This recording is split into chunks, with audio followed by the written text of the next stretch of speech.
Father Rehill, welcome to the show. Thank you, Sean. Good to be here. It's an honor to have you here. I've been really looking forward to this for a long time. But so before every show, not everyone, but we like to do a little warm up if we have time. And people are infatuated with what other people are carrying to protect themselves.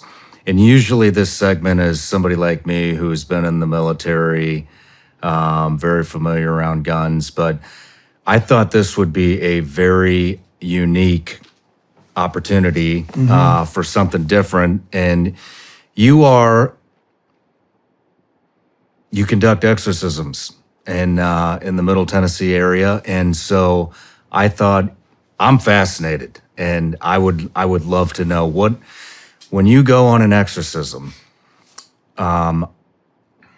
what are you carrying with you to protect yourself? Well, I do take bodyguards in the practical, natural setting. This is the weapon, the rosary, my number one weapon. It's like holy water. I have a relic of the Cave of St. Michael, which you're now familiar with. And I take a piece of the true cross that Christ died on. Those are my main sacramentals that I go in with. And what do you mean a piece of the original cross? So the actual cross he died on, I have a piece of it that's in a special reliquary within it's like a crucifix with a secret compartment. You would love it. It's very... Where did you get that? I got that from a bishop in Rome many years ago. That is... why did you... That's such a sacred possession. Why was it given to you? There's no way to answer that. Back maybe 20 years ago, it was much easier to get relics. Now they're all kind of monitored, and there's checkpoints to go through. There's a bunch of nuns that actually control who gets what.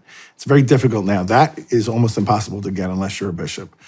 But I had a bishop that took a liking to me, and I also had a bunch of relics from a priest in Poland that was dying that wanted to give me his relics when I was on a trip over there. So I've gotten them a few different ways. I also have a glove of Padre Pio. Do you know who Padre Pio is? I don't. So he's a saint that died really not too long ago, I think in 1968. He was an Italian friar who had incredible gifts. So he could read your soul. He could see your sins just from looking at you. He could be in two places at the same time by locate. He levitated. He glowed. He had the wounds of Christ on his hands, his feet, and his side, and they bled constantly. So he always wore these gloves. And a Chicago guy, back probably about almost close to 80 years or so now, or more, he had a great devotion to this priest. So he sent him a lot of money to help build this hospital he was building in Italy. And a bishop reached out to him to thank him and said, is there anything Padre Pio can pray for you? And this guy, he was a big beer distributor for all of Chicago. He said, yeah, you can pray for my family, but tell him I need one of those gloves of his. And the bishop's like, that's never going to happen. But he's like, just pass it on, see what happens. And he did send him a glove through the bishop, and he gave the glove to the family. And he died eventually. His two daughters were sharing it 6 months a year, and then one of them died. And then this lady who had the glove came to Mass one day, and I was preaching on Padre Pio, and she heard a voice say, give him the glove. And she was like, I really don't want to do that. It's a family heirloom. And the Lord said, give him the glove. So she met me after Mass and said, I have something the Lord wants me to give you. And she shared the whole story. And then the next week she came back and gave me the glove. So They come in strange ways, is my point. Yeah. Wow. So you have the rosary, the piece from the original cross that Jesus was crucified on. Yeah. I'm sorry, what was the stone from St. Michael's Cave? The stone from St. Very Michael's powerful. Cave. Can you describe that? Why is that powerful? So back around the year 430, there was a farmer out hunting, and he was chasing this bull, and the bull went into this cave in Italy. It's a place called Gargano, Italy. It's very close to where Padre Pio was, maybe 20 miles. And he shot the arrow at the bull going in the cave, and the arrow turned around and came out and shot him in the arm. And he was like, okay, so that cave is possessed. There's something bad. So he went to the bishop. He said, this is what happened to me in this cave. I shot an arrow and it came back and shot myself. Didn't really wound me, just a flesh wound, but you should go exercise that cave. So the bishop decided he'd pray and fast for 3 days before he goes to this cave. And then when he goes to the cave, he steps in, and there St. Michael appears to him, and he's standing on this big stone in the middle of the cave. And he says, I want you to turn this cave into a church in honor of me, and I will protect the people of your region. And I'm St. Michael the Archangel. And he left his footprint on that stone. So the bishop did this, and he put in the things he needed to put in, but basically the cave was situated in such a way that it made kind of a perfect layout for a church. It's huge. And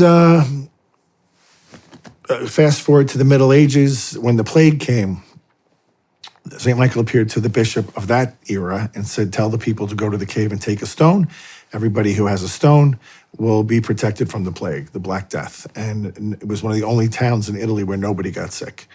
So he's promised through the years that people who take these stones, he will personally watch over and protect them and their families. If they exhibit some faith. It's not magic. It's not magic at all. Interesting. So there's that, and then the exorcism salt and the holy water. What does the salt do? The salt it's like burning oil on a demon. They can't take it. It's just pure pain. And so you put that in the holy water, and it kind of bolsters the holy water up to like high octane. Interesting. So you put the salt into the holy water. Yeah. What is it about salt and demons? Is there a reason? I don't know. I mean, we've always had blessed salt for, probably as long as the church has been around. Salt, of course, was so valuable back 2,000 years ago because it basically preserved meats. It did everything. No salt, no food. Basically, your food would perish. So the salt has been important. But then when you put the blessing on it, it now has an added layer of protection, and the demons can't stand it. And then when you put it into the holy, it's part of the rite of making holy water. If you make it properly, it, like I said, it makes it into this. It's almost like fire. When it hits somebody who's possessed, they scream as though they're being burned. Wow. Well, Father, I got a gift for you. I'm excited to do this. Okay. So I got a buddy over at a company called Sig Sauer. They make some of the world's best firearms, especially handguns. And my buddy Jason over there, he loves this subject. And really? Yeah, and he wanted me to give this to you. Thank you very much. Protect yourself with. You can open it up if you want. And so, yeah, I am very pleased to give you the SIG P365. Can I take it out? Absolutely. It's safe. There's no rounds in there. Okay. Holds 21 rounds in the magazine and one in the pipe. It's got that optic on there. That's the latest and greatest. Is it? It is. And so... it looks like a very exorcist-looking gun. It's black. I don't know if that's going to do anything to demons. No, I would not take this into an exorcism, but thank you. You'll have to, we're going to talk about this off camera. You can give me the lowdown on what I need to be doing with this. Perfect. Because I'll be honest, I don't know a lot about guns. I will. In fact, when you first reached out to me or your team, I said, I don't really know who this guy is because I'm not into the worldly stuff so much. Time is limited. Somehow my brother found it. He goes, are you kidding me? He's like the hottest thing in the world right now. You have to go. So I looked you up somewhere, and all I saw were hunting videos. Hunting videos? It looked like hunting videos. I used to review firearms. But maybe it wasn't you. So the only thing I got to is this page, and there's a guy hunting in the woods with a silencer. And I go, who hunts with a silencer? Is he hunting people? Who is this guy? And then I reached out and said, I think I'm the wrong person. And your staff got back and said, no, you're the right person. It's just, it's fine. He definitely wants you. So I said, okay. But yeah, and I looked to find that video today, and it's nowhere. There's nothing. Interesting. Yeah. I'm not much of a hunter. Okay. But me neither. But I used to review firearms, so maybe that's it. But I am curious. So when you get on location, What do you do with the items that you bring to protect yourself during an exorcism? Well, there's a lot that goes into it beforehand. So I celebrate Mass for the victim beforehand. We fast the night before on just water. We do preparatory prayers to surround the room with God's angels and silence and basically make any demons present completely unable to contact each other or move against us. And so they're kind of made immobile, and they just, if they're there, they can't do anything. And then when we get there, the room gets sprinkled with the salt, with the water. I use the relics on the actual victim. I'll bless them. I'll put the glove on the person's forehead. I will take the cross and put it on their back as I'm praying prayers over them. And you can see as you're doing it what they really hate, and what they really find horribly offensive and painful. But all those things always have that effect. I've got other relics too, though. It's on occasion I'll have something with me, and I'll just on a whim maybe pull out a relic and see what they think of it. They don't like any of the saints, to be honest, but there's certain things that they really can't stand. So each exorcism that you perform, every demon inside of somebody, they respond different to different things? Yeah, it's not a science. And the reason is that every individual person is unique in their own way, from their experience, their background, their history, their DNA. Then you also have every demon is almost unique in their own way. St. Thomas Aquinas says that every angel is in itself a species. If you can imagine that, it's like insane. So depending on what group of demons is affecting that person, and that person being different from you and from me and from him, it's always a little different.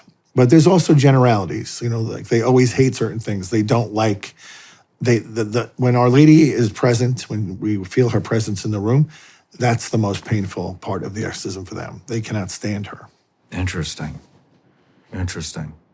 We'll get into this stuff in the actual interview. Okay. But thank you for the warm-up. Sure. Thank you. We'll get into the interview. I appreciate it. No matter where you're watching Sean Ryan Show from, if you get anything out of this, please like, comment, subscribe, and most importantly, share this everywhere you possibly can. And if you're feeling extra generous, please leave us a review on Apple and Spotify podcasts.